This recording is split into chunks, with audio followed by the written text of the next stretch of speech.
The reward for making it to adulthood is nobody can tell you not to have cake for dinner. Incidentally, this is also the punishment. Welcome back to Spirit Box Radio.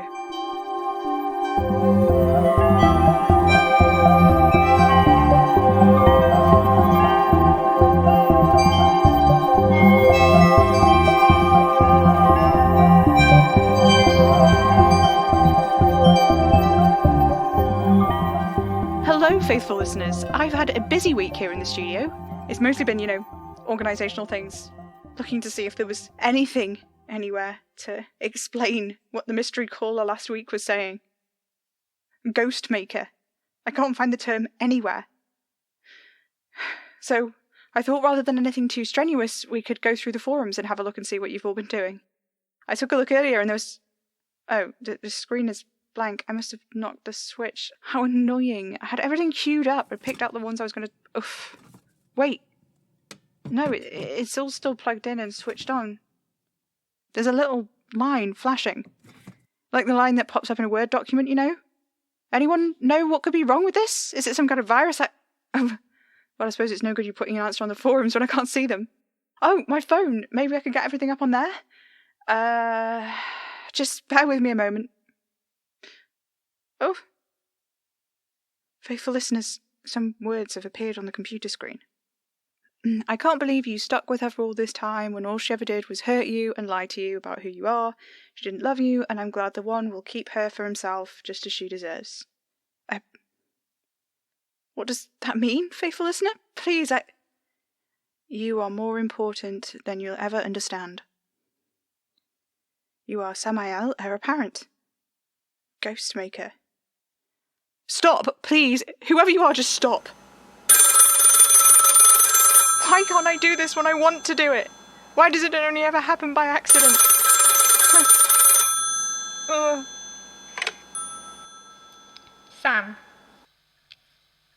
Sam, can you hear me? Kitty, you're breaking up. I can hear you. Sam. I don't know what I did.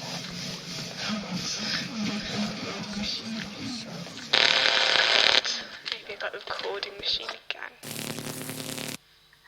Kitty, hello? How long has it been?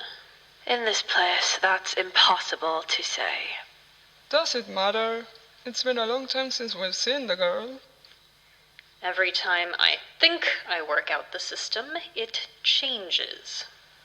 Who cares? We don't need the system. She'll come to us when the time is right. You can't know that. She doesn't know that. It doesn't matter. Either way. We're screwed, Indi. You messed this one up. You should have known it wasn't Madame Marie. Hi. There is no way of knowing. I fail to see how it matters either way. All I know is this sucks, and we are no closer to finding out how to stop this. Do we need to know anything? Can't we just end things? Either way, we'll get what we want. Yeah, right. Did you hear that? I did. Here, kitty, kitty. I can't do this. I'm sorry, I can't. I'm sorry. I'm sorry, faithful listeners. I'm sorry. I'm sorry. I'm sorry. I'm sorry. I'm sorry. I'm sorry. I'm sorry. I'm sorry. I'm sorry. Sam, are you with me? Sam, can you feel my hand, Sam? Anna. Oh, thank God. Okay, good. This is good. This is really good, Sam. I came as soon as I... Sam, I'm so sorry. I'll be fine. Right, not about me. Not all about me. Gods, I wish Kitty were here. What would she... Something about senses. I have mints. Would you like a mint? Oh, you're so cold. I'll get you a blanket. You're not dying. You're just cold. and barely breathing, and your eyes aren't focusing, but you're okay. You're fine. Great. Anna, breathe.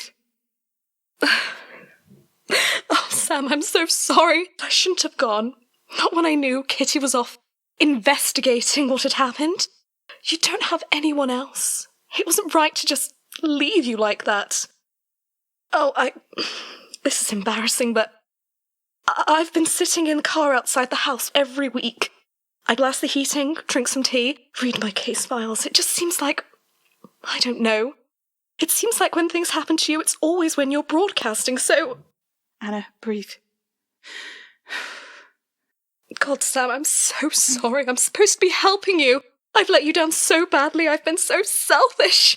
But you really do need to take better care of yourself, and I don't understand why you keep putting yourself at this risk. Anna, focus. In. Out.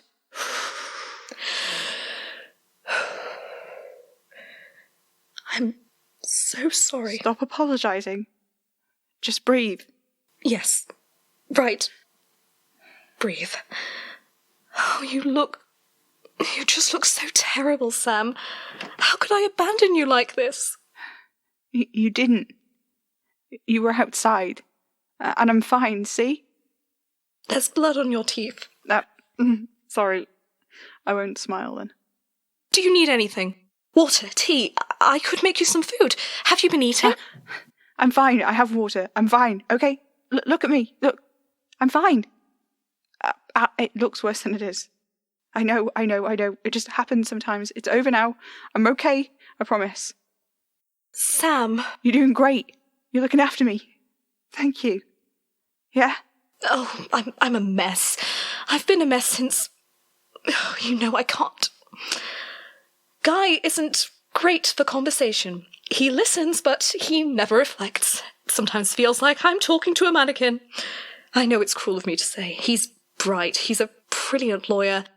But legal precedent doesn't help when I'm talking about my feelings, and it's not as though I can... Well, I can't talk about this. This? Do you mean me? Kind of. He knows you exist. He knows my relationship with Em was strained, that Kitty and I don't get along so fabulously, that you are blindly loyal to Em. I am not blindly loyal. I'm sorry. I know it sounds harsh. I just mean he has the broad strokes of the situation, but how can I explain the rest? How do I begin to tell him what growing up in that house was like even before you were born? The unrelenting pressure. The way she turned her back the moment it was clear we were not whatever she wanted us to be. And then what it was like when you were born, and it was so clear that you were whatever she'd been wishing for. And then you. How to explain you? Most people opt for incompetent and fragile, I think. Don't joke, Sam. God, why are you all so happy? What else should I be? Would you rather I was miserable? At least that would make sense. Sorry, I don't mean that. I don't want you to be miserable. I just don't understand, that's all. You know, for someone who staunchly maintains she doesn't believe in the arcane, you try really hard to read minds. What? I'm not M. If you don't understand, you can just ask. I can't promise I'll know the answer, but I can at least try if that would help. What? You're looking at me like I've grown a third eye. Oh God, I haven't, have I? Sam. Sorry, when did you get so grown up? Over a number of years, I think. Time is generally like that. No, I mean... Oh, never mind. You're shaking. Oh, yeah. It's fine, it just happens sometimes. Sometimes I feel like I'm standing at the edge of this great precipice and there's no one around me. Just this great, endless darkness spinning out, spiralling down into imperceivable nothingness, and I'm right there, on the edge of it, and there's no railings, no barrier, nothing to stop me from just... stepping out. I'm so sorry. That sounds awful. I'm used to it. It's not like that all the time. It passes. Everything does. It's the one thing you can rely on, remember? That and taxes. Don't joke about dying. You have too many near-death experiences for it to be funny. All that, and I barely leave the house. It's been better, though. Well, sort of. I do wish you'd choose better company. What? The florist. I don't trust him. You don't... Anna, you haven't even met him. Sure, he's an arcanist, but they aren't all like Madame Marie. And you don't have to worry about it anyway, because he's gone. He's not just an arcanist, Sam. I have met him years and years ago. I told you. Back when I was too young to prevent Em from dragging me everywhere in tow. He was so young then. It was just before. Before what? You know, before you were sick. I don't have any idea what you're talking about. But it was so long. I can't remember much of anything, I'm sorry. I know your memories are hazy, but surely you must recall the impression of it? No. Nothing. It's like a brick wall in my head. Everything I can remember before that is foggy, and Kitty says she's not even sure it's real. She said she'd spoken to you about it too. Said you thought the memories were still there, that I should talk about them in therapy, but like there's a therapist that wouldn't lock me up immediately. I mean, would that be so bad? Yes, it would be bad. I would like to not be institutionalised. I cannot believe this is a thing I'm having to say out loud to you. Sorry, I'm sorry. I worry about you. That's all. The worrying is fine. That's normal. It's the most normal thing in my life most of the time. What I can't stand is the way you weaponise it. What? Sometimes you'll use it like a threat. Don't do that or I'll worry. A sort of emotional blackmail. I need to live my life, Anna. I don't go about throwing caution to the wind every minute of the day, but sometimes I have to take risks, don't I? Otherwise I'd never leave this room. I've never thought about it like that. No, because it's just something you do without thinking. A knee-jerk response. I just want to take care of you. I know that. But sometimes I feel like you just want me to do nothing at all so you can get on with your life without worrying about me. Sometimes when you get like this, I don't feel looked after. I feel like a burden. Sometimes I feel like I'm hurting you, but I don't know how or why. I'm just trying to live, Anna. I don't understand. What do you remember about growing up? I don't, really. Christmases, birthdays, that kind of thing. Sort of stuff you can trick yourself into thinking you really remember, but what's actually happening is you're remembering being told about them, just like Kitty says. Not that that makes me feel any better about it. So just nothing? Nothing, in all likelihood, yeah. I didn't know things were that bad. What's the oldest thing you do remember then? You were yelling at Madame Marie. You'd come back from uni. You didn't stay at the house again after. That's the earliest thing you can remember? I think so, but it's still hazy around there. Things don't straighten out properly until I'm sort of 17, 18. I had no idea. It's like your whole past has been stolen from you. I'm so sorry. I didn't know. How would you? You weren't here. I know. I left. From your perspective, it must seem like I was never there. Sam, you must barely know me. I know you're my sister, and I love you. I love you too. I hope you know that. I do. It's just sometimes doesn't feel that way. Even though you were out in the car, so you really hadn't abandoned me, I still felt very much, abandoned. Kitty says I shouldn't crowd you. I don't want to... I don't know, Sam. I don't want to seem like I'm hanging over you like a shadow. Then don't. There are ways to look out for someone that don't involve basically stalking them. I know, it's just... It's hard. And God, Sam, I thought you just didn't care. But you didn't know what it was like growing up. What Em was like, what she did, what she didn't do. I want to lie to you. I want to tell you everything was fine. It is fine now.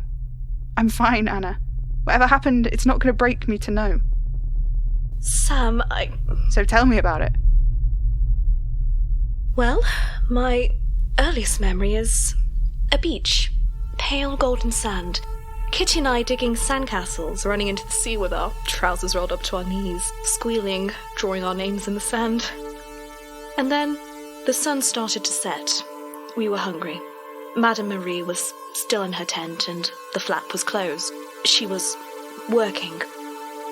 Even then, and I must have only been 4 or 5 years old, I knew not to disturb her when she was working.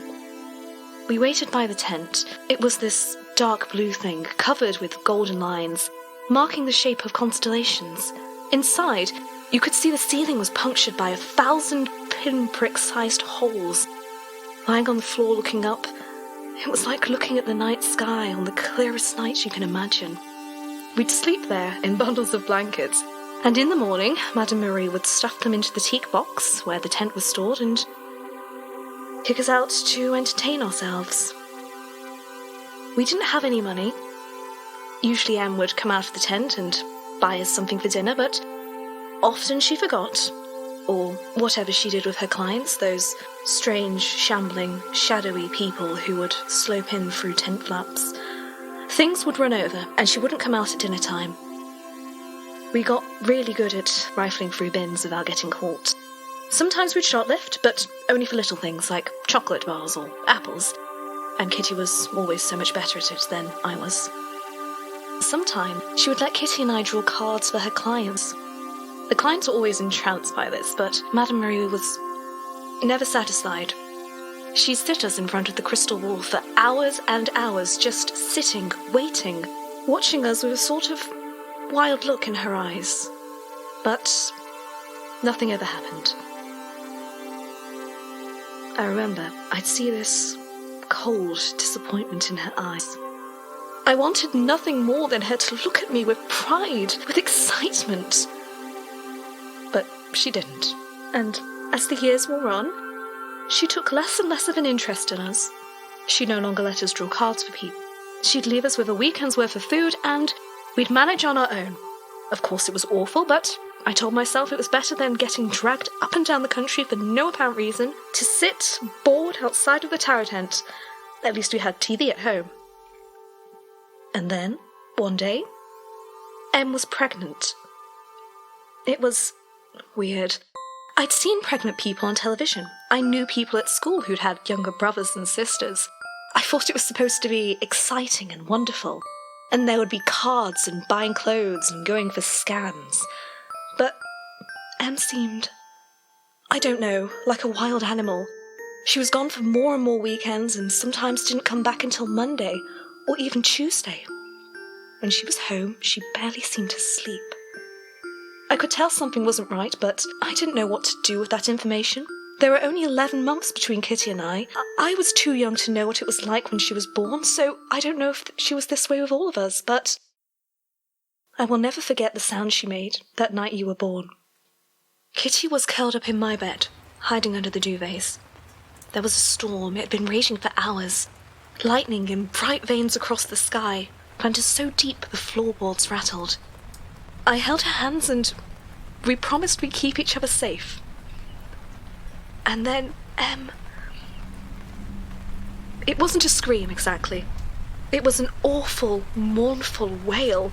I remember absurdly, I thought she'd been struck somehow by the lightning, the scream coming as it did exactly as another bright flash of blue lit everything in our little bedroom in shades of silver and white. The lights in the house wouldn't turn on, but I had a little torch I kept under my pillow to read with into the night. Kitty went first, her arms spread in front of me. Em was in the living room. There was so much blood. I think I must be mad, the way I remember it. Perhaps it's a quirk of my child's mind, but I remember the carpets oozed red through my toes. The walls were streaked and splattered. Em was on the floor on all fours. Her hair was lank with blood and sweat. Kitty ran right to her. I don't know how she had the courage. She grabbed pillows off the sofa, seeing 1,000 things to do. I remember asking if I should get help. I couldn't believe nobody had heard her screams, but the storm was so loud, rain hammering relentlessly against the window. Em told me not to get anyone. She told me not to leave. She screamed again.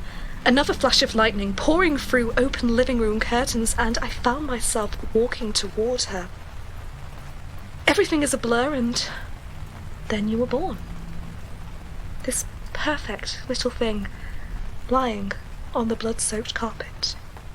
I remember thinking it was strange you didn't cry, not even as Em continued to scream like she was in the throes of death. Kitty picked you up, bundled you in a blanket, handed you to me. I've heard people say that all babies' eyes are blue, but yours, even then, were the brightest shade of blue I'd ever seen. So blue they were almost white. As blue as the lightning which had flashed so consistently before, but now all of a sudden was gone. No thunder or wind, just rain, in a rhythmic thrum against the house. Em sat there, whispering, though I didn't catch what. Eventually she took you from me and sent Kitty and I to bed. In the morning, I thought it was all a dream until I heard you cry. And there you were, in a little crib next to where Em lay sleeping on the blood-soaked sofa. My baby brother. When you were a baby, Em doted on you, and after that first day she rarely set you down. Right away, though, it seemed like something wasn't right. You'd cry, and I don't know, it was like it filled up my whole head, the sound of you crying. Em painted algis on the door of our bedroom and told us you were special, and it got a bit better after that, but I don't know. Em carried you everywhere. She must have, but at the time it was like she didn't sleep. Kitty and I would go to bed and leave her in the kitchen rocking you back and forth, and when we came down in the morning, there she was, still swaying idly side to side, humming a little tune. Things started to get really strange when you learned how to talk. You wanted for nothing. You asked for a pair, you got a pair. Nobody could argue with you. You weren't exceptionally charming or fantastically articulate. People just did things when you asked them to. I did it all the time. It was a lot. By this point, Kitty and I were 12, old enough to begin to grasp at the situation. And then Em started taking you to places. Not just sitting in the tarot tent, Sam, she'd take you to hospitals, and I don't know. She was frayed at the edges, burningly proud of you, but at the same time, I think some part of her was afraid.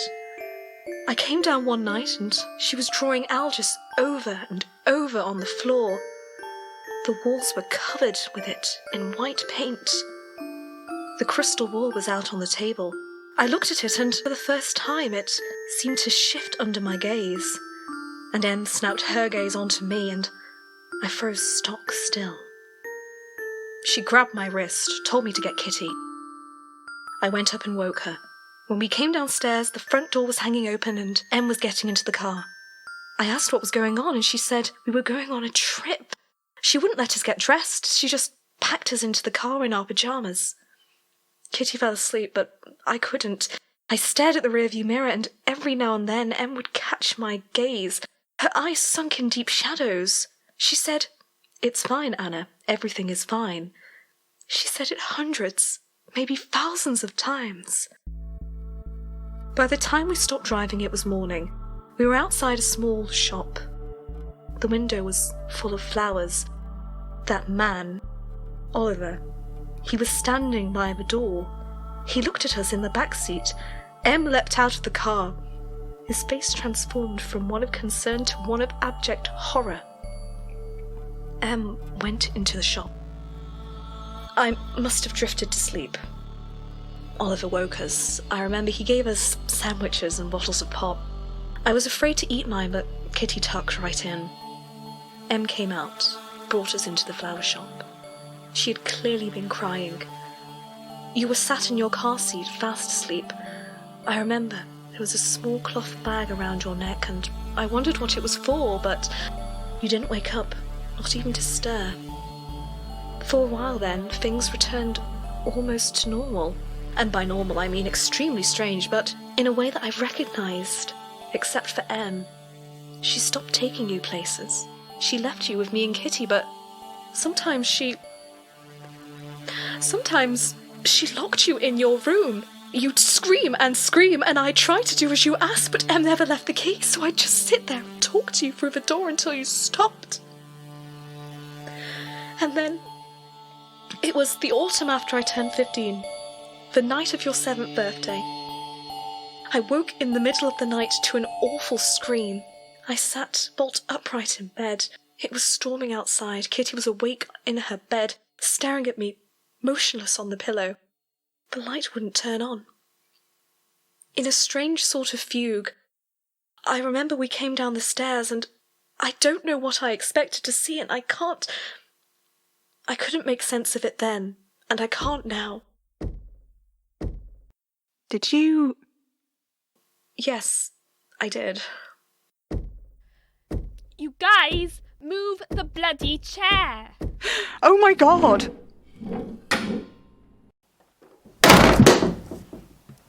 So tired. Whoa, you're wobbly! I think I'm going to throw up. Well, I think that's all we have time for tonight. See you next time, faithful listeners.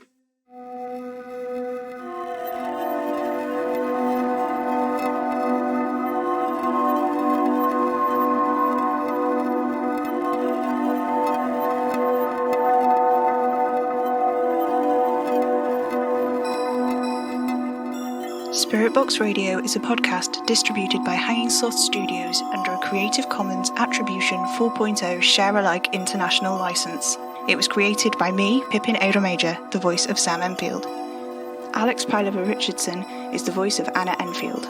Jessie Jeffrey is the voice of Kitty Enfield. Kay Watson is the voice of Ingra. Beca Barton is the voice of Indi. Tais Grimbery is the voice of Bliss. Music is by Maybe Wednesday. If you like the show, let us know on Twitter at Hanging Sloths or stop by our website hangingslothstudios.com. If you'd like to help us keep making Spirit Box Radio, you can send us a tip on ko-fi.com/Hanging Sloths or become a slothling on Patreon at patreon.com/Hanging Sloth Studios, where you can get early access to episodes plus loads of other great rewards. You can buy merch in our coffee shop, links in the description. Spirit Box Radio is recorded in front of a dead studio audience.